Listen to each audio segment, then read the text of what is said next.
Halo guys, kembali dengan saya Kali Masada dari Akademi Kripto. Di modul kali ini kita akan membahas mengenai money management. Apa sih sebenarnya money management itu? Jadi money management ini seperti katanya ya, yaitu adalah manajemen tentang uang. Di sini akan dibahas mengenai bagaimana cara kita melihat uang dan bagaimana cara kita mengelola uang, terutama ketika kita melakukan aktivitas trading atau investing di market cryptocurrency. Jadi istilah money management atau istilahnya orang bilang MM ya, ini sangat berpengaruh dengan MM yang lain, yaitu adalah mind management. Jadi kita tidak akan mungkin bisa berhasil dalam trading atau investing ketika kita tidak memperbaiki cara pandang kita tentang uang. Karena cara pandang kita tentang uang ini akan sangat berpengaruh ke psikologis yang kita miliki. Jadi kalau MM yang pertama ini udah kacau ya, MM yang kedua yaitu adalah mind management ini juga kacau. Karena dari awal fundamental trading, investing itu adalah capital. Dan capital itu adalah uang. Kalau dari awal cara kita melihat uang ini udah berantakan, itu berarti kita tidak akan mungkin bisa menerapkan money management yang baik dan mind management atau pikiran kita ini akan selalu berantakan. Karena riset menunjukkan bahwa yang mempengaruhi ya portfolio performance atau growth dari portofolio yang teman-teman miliki ini bukan dipengaruhi oleh finansial literasi. Ya, jadi buku ya, kemudian seberapa jago ya kamu tarik-tarik garis, baca data on-chain atau berbagai aktivitas lain yang mendukung untuk mengumpulkan data ya, seperti mengkurasi informasi dan lain sebagainya. Itu nggak akan bisa bekerja ketika kalian nggak punya mind management yang baik. Ya, otaknya udah salah, sepinter apapun ya kamu tarik-tarik garis, sebanyak apapun buku yang kamu baca, ini kamu tidak akan pernah bisa berhasil. Karena di sini yang mempengaruhi portfolio performance ini adalah emotional intelligence ya. Jadi kecerdasan kita berpikir, kecerdasan emosi kita melihat suatu keadaan tertentu.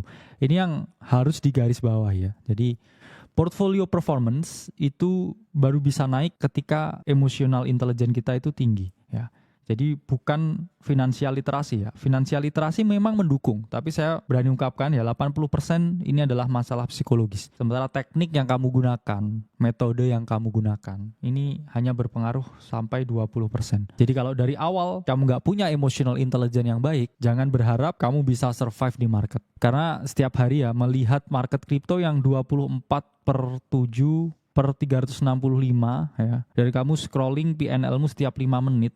Wah ini forever is a long time ya rasanya ya. 5 menit scroll ya selama 24 jam, selama 7 hari, selama 365 ya. Di pesawat, di kapal, di becak ya, HP dibuka terus ya. Mudik dibuka terus, liburan dibuka terus. Nah ini efeknya sama ya. Ketika otakmu rusak melihat PNL, ini ada independence research yang mengungkapkan bahwa kecanduan lihat PNL ya, scroll angkanya naik turun, ini sama aja efeknya ketika kamu lihat kasino. Jadi efeknya sama ya, sama-sama merusak otak. Padahal kan kamu trading, ini kan kamu mencari kebebasan ya. I wanna be free.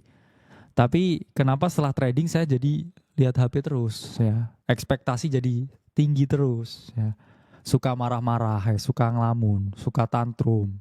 Ini tandanya ya, money manajemennya nggak bener ya, sehingga harus di fix dulu. Kalau money manajemennya bener, mind manajemennya itu pasti akan bener. Nah, kita ngomongin dulu ya money management yang benar. Tapi sebelum kita ngomongin gimana caranya manage, kita omongin dasar yang paling penting yaitu uang. Yaitu adalah capital. Kalau ada pertanyaan, bisa nggak trading crypto tanpa modal? Itu sama aja bisa nggak mobil jalan tanpa ban? Nggak bisa. Karena crypto ini seperti pasar modal sifatnya. Jadi you need money yaitu generate more money. Ya. Ini konsepnya sama ya. Seperti ternak uang ya. Ternak uang. Jadi ada uang ya. Kamu masukin kripto, ya uangnya jadi 2. Atau kalau kamu salah, ya uangnya jadi setengah, ya, jadi kecil gini. Di sini kita akan menjelaskan bahwa source of income itu penting. Itulah kenapa kita nggak pernah menyarankan teman-teman untuk keluar dari kripto ya. Portofolio hijau dikit, kayaknya udah cukup ya, nggak kerja nggak ya. Itu misconception. Oke, pertama kita akan bahas ya mengenai income dan juga bantalan income, di mana income ini dibutuhkan ketika teman-teman mau generate more money. Ya, ini adalah income misalkan, ini adalah kolam income ya, bukan kolam ikan. Ya, kalau kolam ikan empang namanya. Jadi di sini Ini ada 3 jenis income ya. Pertama ini adalah active income. Kedua ini adalah secondary income, dan ketiga ini adalah portfolio income. Nah, active income ini income yang teman-teman dapatkan secara pasti. Ya, emang dunia nggak ada yang pasti, tapi active income yang pasti. Misalkan kamu jadi guru, jadi dosen, ya. Misalkan kamu jadi notaris yang tetap atau pegawai hukum lain yang tetap, ya, yang mana kamu selalu dapat yang namanya gaji ya, atau salary. Ini selalu fix jumlahnya. Nah, kedua, misalkan kamu punya yang namanya secondary income. Ini bisa aja kamu punya laundry, tempat kos ya, coffee shop, yang mana bisa didelegasiin, nggak harus spend your time di sini. Dan yang ketiga ini adalah portfolio income yang teman-teman dapatkan dari capital gain ketika aset investasi teman-teman meningkat. Nah, ketiga hal ini sangat berpengaruh kepada satu hal yang namanya itu adalah wealth ya, atau kekayaan yang teman-teman miliki. Jadi active income ini sejatinya bisa teman-teman gunakan untuk kehidupan sehari-hari teman-teman. Ya, secondary income bisa untuk membesarkan bisnisnya teman-teman, atau juga bisa di flow ke portfolio income. Nah, portfolio income ini adalah yang teman-teman masukkan ke dalam kripto ya, ke dalam Bitcoin misalkan. Harapannya ini akan terus mengalami kenaikan dan juga bertumbuh. Nah, di sini teman-teman, ketika portfolio income ini naik, teman-teman jangan lakukan ya yang namanya ini cash out. Kenapa? Karena dalam jangka panjang ketika teman-teman cash out terus, ini nggak bisa yang namanya compounding ya. Compounding itu seperti ini. Ya, keajaiban ketujuh. Keajaiban dunia bukan ketujuh ya, ke-8 ya kalau kata Warren Buffett. Dimana di sini ketika teman-teman gulung terus ya profitnya, semakin lama itu akan semakin gede. Tapi kalau di sini misalkan teman-teman udah profit ya 30 juta, saatnya beli iPhone ya. Naik 50 juta, saatnya staycation ya. Naik 50 juta lagi ya, oh ke Thailand asik nih. Jadi teman-teman putus ya kurvanya di sini. Dan teman-teman starting from zero again ya. Itu yang namanya adalah kesalahan ya ketika teman-teman menggulung portofolionya. Tapi kalau teman-teman portofolionya digulung ya, biasanya kan 100 ya. Ini misalkan. Kalau teman-teman membeli koin ya, ini kan biasanya 10. Anggap aja 100 ini naik 1000%. Ya. Berarti naik 10 kali lipat. Berarti jadi 1000. Teman-teman ketika membeli koin bukan hanya 10 lagi tapi 100 dan seterusnya. Inilah efek bola salju ya, atau yang kita sebut sebagai compounding effect. Makin lama makin gede. Itulah kenapa nggak pernah saya sarankan ketika portofolio income-nya ini bertambah besar, terus teman-teman rotasiin ke active income-nya ya. Beli mobil ya. Gedein coffee shop-nya dan lain sebagainya. Take profit. Ya, itu nggak pernah saya sarankan. Kenapa? Karena cycle di kripto ini masih sangat panjang ya. Sekali cycle 4 tahun dan ada cycle-cycle selanjutnya. Jadi nggak ada alasan buat menyerah ya. Jangan menyerah kalau kata The Massive ya. Jadi terus digulung ya, supaya portofolionya ini tambah lama, tambah gede. Bahkan ketika 2 tahun ya, saya trading kripto ya, dari modal 30 jutaan, ini lebih sedikit ini kayaknya. Ini saya nggak pernah yang namanya withdraw ya, cash out ya. Bahkan ketika saya mau cash out itu saya mikirin bisa di cash out beneran gak ya duitnya ya. Karena saya anggap aja ini uang monopoli, uang game. Itulah kenapa mental saya sangat incek ya. Bukan cek ya, tapi incek ya. Mental saya itu selalu terjaga karena saya nggak bisa dan nggak pernah mikir ini di luar ini duitnya bisa dibuat apain ya. Jadi saya terus gulung. Oh ternyata udah banyak ya. Ternyata bisa beli rumah ya, beli mobil ya. Baru saya mikir ya cara cash outnya seperti apa. Nah ini yang teman-teman harus lakukan juga ya. Jadi jangan masuk kripto udah mikir, wah duitnya ini bisa buat apa ini ya. Kamu desperate dan Tuhan membenci orang yang desperate. Ya, saya dari dulu tuh selalu berdoa minta kebahagiaan ya, tapi nggak pernah dikasih ya. Dikasihnya duit terus. Itulah kenapa saya tambah pusing ya. Makin lama tambah pusing, semakin banyak duit. Kata Drake ya, more money more problem ya. Bring me motherfucker problem ya. Itu kata Drake ya. Jadi itulah kenapa teman-teman nggak pernah boleh desperate ya. Ketika mau masuk ya, udah tahu gajinya sekian, punya secondary income sekian, dan juga punya portfolio income sekian. Baru di situ ya teman-teman generate lagi more money ya untuk di active income-nya ya. Naiklah jabatan ya. Biasanya jadi manajer, sekarang jadi kepala ya. Lama-lama jadi direktur, kan nambah terus gajinya. Berarti lifestyle-nya juga bisa meningkat. Terus misalkan punya secondary income ya, coffee shop-nya tambah rame ya, buka cabang di berbagai tempat. Ya, terus kemudian portofolionya ya, Bitcoin-nya meningkat terus makin lama. Nah, ini yang dinamakan cara membangun wealth. Dan ini enggak serta-merta terjadi dalam waktu semalam ya. Kalau semalam ya itu bangun candi ya, Candi Prambanan ya, untuk Roro Jonggrang. Itu semalam, itu pun masih semalam. Ya enggak ada yang tik ini ya. Jadi nggak ada yang instan ya. Semua itu butuh yang namanya proses. Nah, kita bahas sekarang alokasinya ya. Misalkan saya punya 100 juta, terus kemudian mau saya investasikan ke kripto ya. Di sini apa yang harus saya lakukan? Di sini kita bisa membedahnya ya ke dalam dua skenario, yaitu adalah skenario yang pasif dan juga yang agresif. Apa itu skenario yang pasif ya? Skenario yang pasif ini misalkan teman-teman alokasikan 100% ini di market spot. Apa itu maksudnya? Ya teman-teman bisa mengalami kenaikan ketika harga suatu aset itu naik. Kalau turun rugi ya. Ini ketika teman-teman mau pasif. Tapi kalau teman-teman mau agresif, teman-teman juga bisa split 70-30.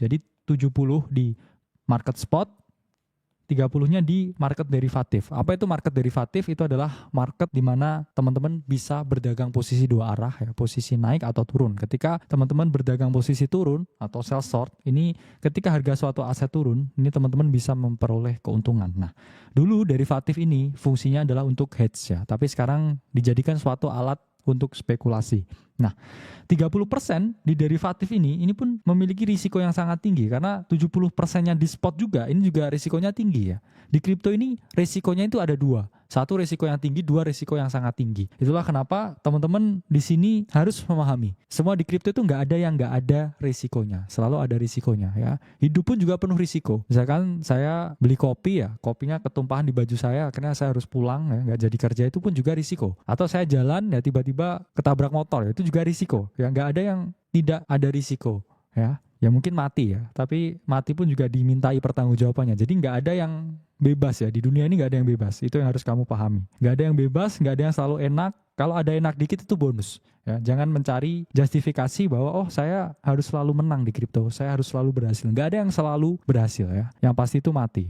Itu harus teman-teman pahami. Nah di sini ketika teman-teman pasif ya, kecenderungannya ini adalah risk averse ya, orangnya mau menjauhi risiko. Ya ini boleh 100% spot. Itu pun asetnya harus teman-teman pikir ke aset-aset yang relatif ya, risikonya rendah. Itulah kenapa kalau mau pasif, saya risk averse ya. Saya ini masuknya Bitcoin dan juga Ethereum. Kenapa? Karena Bitcoin itu adalah aset yang utama di market dan Ethereum itu adalah aset secondary, tempat di mana berbagai altcoins dibangun. Jadi sama aja beli Ethereum itu membeli indeksnya dari altcoin. Itulah kenapa di sini sangat disarankan kalau pasif ya 100% aja teman-teman di spot Bitcoin Ethereum. Tapi kalau teman-teman di sini agresif ya. Saya ini adalah lelaki sejati ya. Saya sering jatuh ketika kecil ya. Saya ini suka menanggung risiko ya. Saya ini tulang punggung keluarga ya. Ini apa yang harus teman-teman lakukan. Nah ini teman-teman bisa menggunakan cara yang sangat agresif ya. 70% di spot, 30%-nya ini di derivatif. Misalkan di sini gimana background checknya? Kalau 70% di spot, kalau mau agresif, teman-teman bisa trading yang namanya altcoin ya. Alternatifnya dari Bitcoin dan juga Ethereum. Ada banyak sekali ya altcoin di luar sana ya. Tapi nggak semuanya bagus ya. Sama seperti memilih jodoh ya. Banyak wanita di luar sana ya. Tapi yang bagus mungkin 1 atau 2 ya. Cuman ini 1 ya, ini 2. Kalau kamu pas milih yang salah, ya apes ya. Ini seperti memilih altcoin ya. Jadi itulah kenapa teman-teman harus pahami, harus ada skill set khusus ya. Ketika kamu mau meriset sesuatu. Kalau kamu nggak bener ya risetnya, ya kamu apes ya. Salah memilih. Itulah kenapa ya. Penting sekali yang namanya diversifikasi. Karena kita nggak tahu bisa milih yang busuk telurnya ya. Jadi bukan jodoh ya ini. Kalau jodoh 1. Kalau yang lain boleh diversifikasi. Investasi harus diversifikasi ya. Ketika teman-teman di sini beli altcoin ya. Ini dari modal 100 juta misalkan. 70%-nya ini mau teman-teman masukkan ke market spot. Berarti teman-teman untuk di spot ini kurang lebih uangnya adalah 70 juta. Nah dari 70 juta ini jangan dibelikan satu altcoin, ya kan? Habis lihat margin call, wah saya punya 70 juta nih ya, super agresif. Saya ini pemberani nih, langsung ya, harta tahta manta, semua dibelikan manta. Ya, mantap gitu ya. Langsung dibelikan, dihantam semua di manta ya. Turun 5% mulai deg-degan ya. Turun 15% mulai pucet ya. Turun 20% udah mulai linglung ya. Turun 30% ngarang-ngarang cerita sedih ya, turun 50% langsung hate comment di TikToknya Aceh. Nah ini yang terjadi ketika kamu nggak bisa menerapkan portofolio sizing yang benar. Ya, dari uang 70 juta, ini maksimal kalian masuk ke dalam satu aset, ini adalah 10% dari modal yang kamu miliki. Ya, jadi analoginya seperti ini. Ini ada 10 slot ya di sini. Ya, di mana masing-masing slot ini isinya adalah 7 juta. Yang mana alokasi untuk membeli manta misalkan ini hanya satu ya alokasinya dari 10 slot yang kamu punya. Sementara di sini teman-teman pun juga harus split ya, masuknya ini harus di split. Apa artinya? Kalau misalkan mau masuk 7 juta, ini nggak perlu dihantam sekali masuk. Misalkan marketnya lagi bergerak seperti ini ya, atau seperti ini. Nah ini teman-teman bisa average buy-nya ya. Di sini mungkin beli 1 juta ya, beli lagi 1 juta, di sini lagi beli 2 juta. Di sini beli 3 juta misalkan. Nah ini ketika teman-teman split entry-nya, harga rata-rata teman-teman masuk ini di sini. Ya, ini average price-nya ini di sini. Tapi kalau misalkan teman-teman di sini all in ya, harta tahta mantap di sini langsung masuk semuanya 70 juta ya di sini. Ini ketika market ada berita perang kayak kemarin, ketika mendadak ya ada hal yang tidak mengenakan ya di market. Ini apa yang terjadi ya, teman-teman, portofolio ini akan mengalami penurunan ya atau drawdown. Di mana di sini ketika semuanya dimantah ya, 70 juta ini dimantah ya, harta tahta mantap, tiba-tiba mantapnya ini drop 30%. Apa yang terjadi? Kamu langsung minus 21 juta. Ya. Anggap aja hampir ya, ini 21 juta ini hampir 3 slotnya ini udah langsung hilang ya. Padahal kamu bisa diversifikasi di sini. Ya. Masih banyak telurnya yang bisa dibagi ke berbagai tempat yang berbeda. Itulah kenapa maksimal untuk satu koin itu adalah 10% dari alokasi, dan dari 10% ini nih teman-teman split juga ya. 25% misalkan per entry, 25% per entry, 25% per entry, 25% per entry. Dan golden rules ini adalah 30% dari uang yang kalian miliki ini harus stay liquid. Apa artinya? Artinya selalu ada penurunan. Selalu ada downtrend, selalu ada event yang tidak kalian harapkan terjadi. Itulah kenapa di sini teman-teman harus 30% ini liquid. Berarti 30% dari 70 juta berapa? Kurang lebih 21 juta. Jadi 21 juta ya. Kalau misalkan di sini udah dibelikan koin A, B, C, D, E, F, ini G, ini 30%-nya ini harus stay liquid. Kenapa? Kalau misalkan ada dip di market, ini kamu masih bisa beli ya. Dan ketika kamu bisa beli, ini pun bisa kamu gunakan untuk tujuan jangka pendek ya. Misalkan di sini beli ya, terus dia di sini bounce, ya ini kamu jual ketika dia naik 2 kali lipat ya. Untuk kemudian kamu lindungi ya portofolio kamu yang di sini mungkin lagi floating. Itulah kenapa di sini selalu penuh dengan ketidakpastian ya. Yang pasti itu cuma mati. Ya, jadi di sini harus teman-teman pahami cara mengalokasikan portofolio itu dengan benar. Nah, selanjutnya kita akan bahas ya masalah di market derivatif. Nah, market derivatif ini memiliki manajemen yang berbeda. Karena teman-teman bisa memperoleh keuntungan ketika harga naik dengan long. Tapi teman-teman juga bisa memperoleh keuntungan juga ketika harga ini turun dengan melakukan short. Nah, derivatif ini jauh lebih sulit. Kenapa? Karena biasnya ada 2 ya. Sebelumnya kan, biasanya cuma naik. Kamu nggak akan mungkin salah posisi. Ketika marketnya naik, saya bilang naik ya. Kamu grow ya portofolionya. Tapi kalau misalkan, hari ini long apa short ya? Marketnya naik dulu ya, panik ke stop loss shortnya ya. Terus habis itu, ini kayaknya waktu long nih ya. Habis itu ditarik dulu turun, apa short ya saya?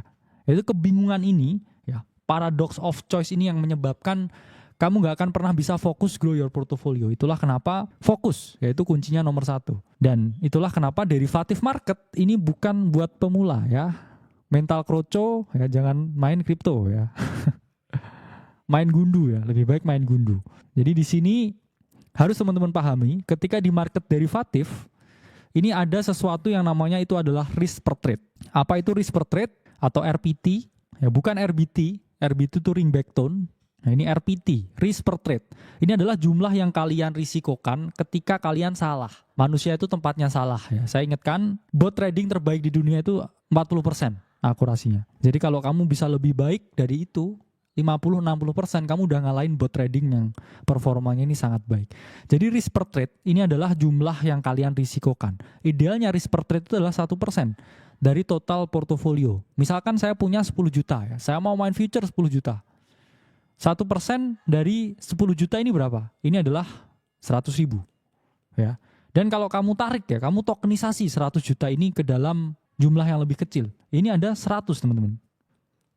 Nah ini seperti ini ya contohnya ya. Ini masih 20 ya. Ada 30. Ada 40 dan seterusnya.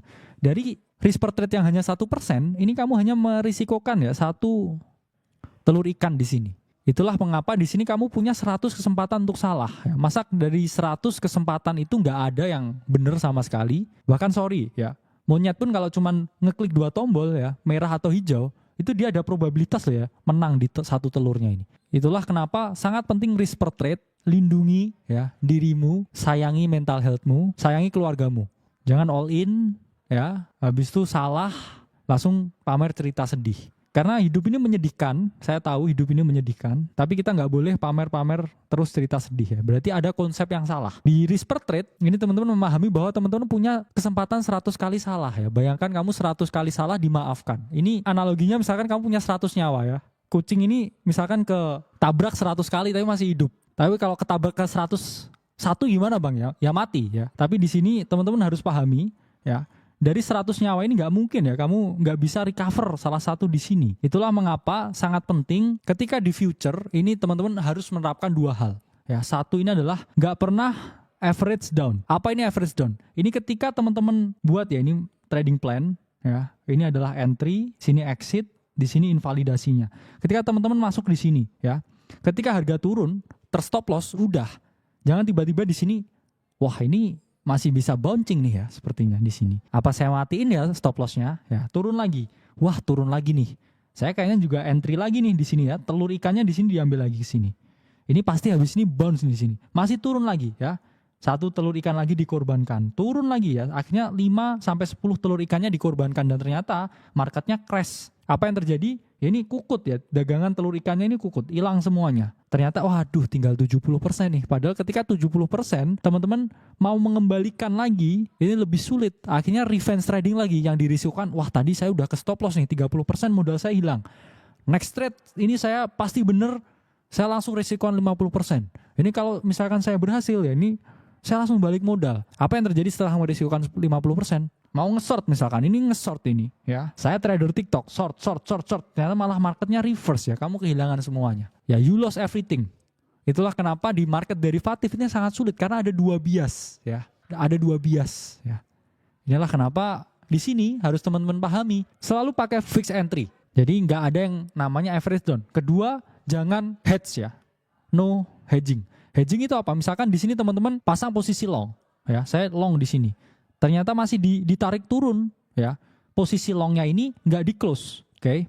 Tapi di sini ya udahlah saya di sini short juga ya. Ternyata di sini udah open short ya. Malah marketnya naik ya. Ini negatif, ini juga negatif. Terus ternyata dia masih turun, masih copi-copi di sini. Yang long ini udah negatif, short ini udah negatif ya. Keringatnya udah segede jagung ya, udah kayak wah, apa yang harus saya lakukan ya? Apakah pinjol? Ya, jangan seperti itu ya. Itulah kenapa never average down. 2 ini sangat berpengaruh terhadap kesehatan psikologis teman-teman dan keberhasilan jangka panjang ketika teman-teman trading. Money management is everything. Itulah kenapa risk per trade ini sangat penting dan teman-teman jangan pernah hedging, jangan average down. Dan di sini kalau risk to rewardnya 3:1, kamu merisikokan 1, kamu mendapatkan 3, ini kamu nggak perlu menang semuanya. Misalkan kamu 5 kali trading, ya di sini menang, di sini kalah, di sini menang lagi, di sini menang lagi, ya. Terus habis itu terakhir kalah. Kalau kayak gini, ya skenarionya, ini sekali menang kamu dapat 3, oke?